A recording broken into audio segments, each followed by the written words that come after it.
Big breaking news আরও একটা video নিয়ে আপনাদের সামনে চলে আসলাম। আজকে ইন্ডিয়া ভার্সেস অস্ট্রেলিয়া দ্বিতীয় ম্যাচ রয়েছে ওডিআই অস্ট্রেলিয়া সিরিজের। তো প্রথম ম্যাচটা অস্ট্রেলিয়া প্রার্থীতে হেরে গেছিলো। তো অ্যাডিলেডে আজকে ম্যাচ রয়েছে। এই অ্যাডিলেডে বিরাট কোহলি 9খানা সেঞ্চুরিও রয়েছে। বিরাট কোহলির এই ম্যাচে অ্যাডিলেড গ্রাউন্ডে অসাধারণ রেকর্ড রয়েছে। তো আজকে ইন্ডিয়া সিরিজ মোটামুটি আজকে ম্যাচটা জিতে 1-1 করার চেষ্টা করবে। তো সেক্ষেত্রে সবথেকে বড় টুইস্টটা আজকের ইন্ডিয়ায় একটি চেঞ্জ হতেই পারে, যেখানে প্রথম ম্যাচে খেলিয়েছিল হরদীপ সিং, হর্ষিত রানা, মোহাম্মদ সিরাজ এবং ওয়াশিংটন সুন্দর এবং অক্ষয় প্যাটেলকে বোলিং লাইন আপের কথা বললাম এবং অলরাউন্ডার নিয়ে কথা বললাম এবং নীতিশ কুমার রেড্ডি ছিল। তো আজকের ম্যাচে অ্যাটলিস্ট ওয়াশিংটন সুন্দরকে আউট অফ দিয়ে ইন করতে হবে কুলদীপ যাদবকে, এবং তৃতীয়ত সেম টিম খেলবে আশা করি। শুধুমাত্র একটি চেঞ্জ হবে ইন্ডিয়াতে আমি মনে করি। তো আজকে অস্ট্রেলিয়া কিন্তু বিরাট বড় একটা চেঞ্জেস নিয়ে তাদের টিম নিয়ে আসবে। প্রথম ম্যাচে অ্যালেক্স ক্যারি ছিল না, তিনি আজকের খেলবে।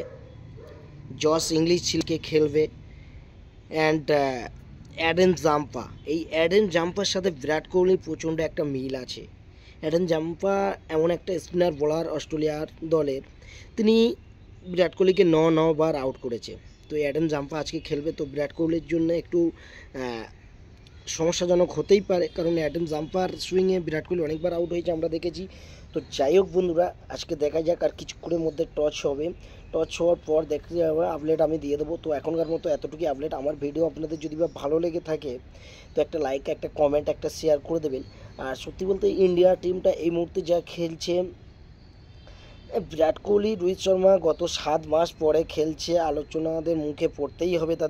তাদের ব্যাটে না রান আসতেই পারে। সেদিনকে ইন্ডিয়া টস হেরে গেছিলো প্রথম ম্যাচে, সেটা সবথেকে বড় ব্যাড লাক ছিল, এবং বারবার বৃষ্টি হওয়ার কারণে ইন্ডিয়া ম্যাচটা হেরে গেছিলো। এবং সবথেকে বড় কথা, আমি জানি না নির্বাচকদের কি চোখে ছানি পড়ে গেছে, কী হয়েছে। মোহাম্মদ সিরাজ আছে ঠিক আছে, কিন্তু হর্ষিত রানা কী কারণে টিমে আছে এবং মোহাম্মদ শামিকে কেন রাখা হয়নি। যাই হোক, তাদের যেটা ভালো লেগেছে সেটা করেছে। মোহাম্মদ শামি কিংবা জসপ্রীত বুমরা একটা কোয়ালিটি মাল বোলার তোমাকে রাখতেই হবে, কারণ অস্ট্রেলিয়া সিরিজ খেলছে। এটা মাথায় রাখা উচিত ছিল গৌতম গম্ভীর এবং চিফ সিলেক্টর অজিত আগারকারের, তাই রাখা উচিত ছিল। স্বামীর তো কোনো খবরই নেই, কিন্তু স্বামী ওদিকে রঞ্জি ট্রফি খেলছে বাংলার হয়ে, কী অসাধারণ পারফর্ম করছে, সেই স্বামীকে আমরা দেখতে পাচ্ছি না। যাই হোক, সেটা তাদের ব্যক্তিগত ব্যাপার। তবে দেখা যাক আজকে ম্যাচে কি হয়। আশা রাখবো যে আমাদের ইন্ডিয়া ভালো খেলে কামব্যাক করবে, এতটুকুর আশায় থাকবো। বিরাট কোহলি আজকে একটা সেঞ্চুরি দেখবো, আশা আমি রয়েছে। এই রিলেটিভ বিরাট কোহলি অসাধারণ রেকর্ড রয়েছে, সেই রেকর্ড পুনরাবৃত্তি আবার ঘটবে আমি চাই। তো সবথেকে বড় কথা, সুমন গিলকে ক্যাপ্টেনই পারি খেলতে হবে। তিনি ক্যাপ্টেন হিসাবে প্রথম ম্যাচে ভালো একটা কিছু করতে পারেন না, কারণ তিনি 18টা বল খেলে ফেলেছিলেন, ক্রিজে সেটিং হয়ে গেছিলেন, তারপরেও তিনি একটা বাজে শট খেলে আউট হয়েছেন। এটা মাথায় রাখতে হবে। শ্রেয়াস আইয়ার, আমি সবসময় বলি শ্রেয়াস আইয়ার গুড ভালো ব্যাটার, বাট শ্রেয়াস আইয়ার কী বলুন তো, যেখানে বাউন্স থাকে যে ক্রিজে, সেই ক্রিজে আমি দেখেছি শ্রেয়াস আইয়ার শর্ট বল খেলতে গেলে তার একটু অসুবিধে হয়, সেদিকটা মাথায় রাখতে হবে। তো একটু দেখে শুনে খেললে আশা করি ভালো হবে। তো থ্যাংক ইউ সো মাচ বন্ধুরা, আমার ভিডিও লাইক কমেন্ট শেয়ার করবেন, আর যদি ভালো লাগে একটা মন্তব্য করবেন। আর আমি একটা প্রশ্ন এখানে রাখলাম, আপনারা জানি না কার কী মন্তব্য হবে, যদি কেউ বলতে পারেন তার জন্যে অনেক অনেক শুভকামনা ও গিফট থাকবে। যে কোনো রকমের গিফট হতে পারে, স্টার সেন্টার হতে পারে।